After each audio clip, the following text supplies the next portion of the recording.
Hey everybody, so I've made a few videos in the past talking about auto-regulation and how it fits into training, and I want to speak a little bit about how it fits into my own training as well as my online coaching clients training. So I personally do not think any program that just has everything exactly set in stone that never changes can be a very successful program, or at least as successful as it could be if it had auto-regulation built into it. And auto-regulation can be in a lot of different forms, like I've talked about in the past. It can be pushing more reps for a set. It can be adding additional work sets of volume. It can be working up heavier. It can be doing down sets. It can be doing a lot of different things. But the human organism is too complex to have a program where every day you just hit a set number and it's going to make you as successful as possible. Plus, my goal when people work with me from an online coaching standpoint is that when they're done, they'll be better at planning their own training. So, auto regulation and teaching them how to do that is a big part of that. So, basically, with auto regulation, for my programming, every day there's the meat and potatoes work that you need to get done no matter what. And it's set with a training max at a point where even if you're having a crappy day, you should be able to get it done.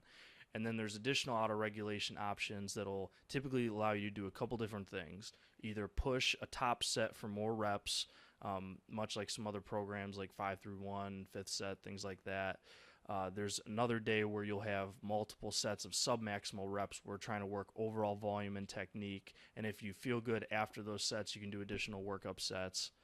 Or occasionally, and this is something we do a little less frequently, if you're feeling good as you work up to your top work sets, I'll allow them to not do their regular work sets and instead work up to a heavy triple, heavy double, heavy single. That's more rare because the work that's in the base of the program is more important than just going heavy all the time.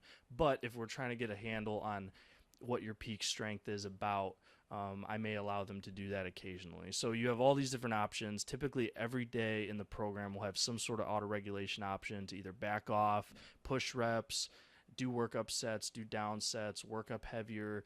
There's a lot of different options, and all the auto regulation options are built off of what you do the other week. So if you work up heavier 2 weeks in a row, that third week, even if you feel good, I'm going to want you to either do more sub-maximal reps or a down set or not change anything at all, because again, the whole purpose of this program is to increase total workload over a period of time.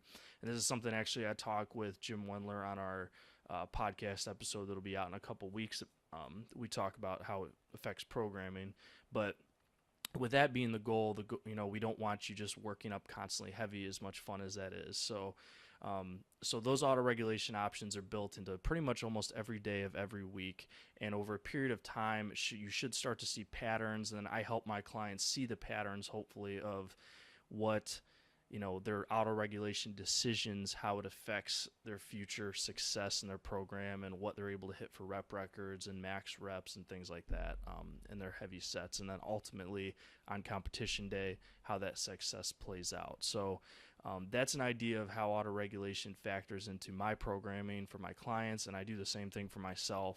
I kind of have the flexibility, but also some accountability and some rules built in there to make sure that we're working towards the greater goals.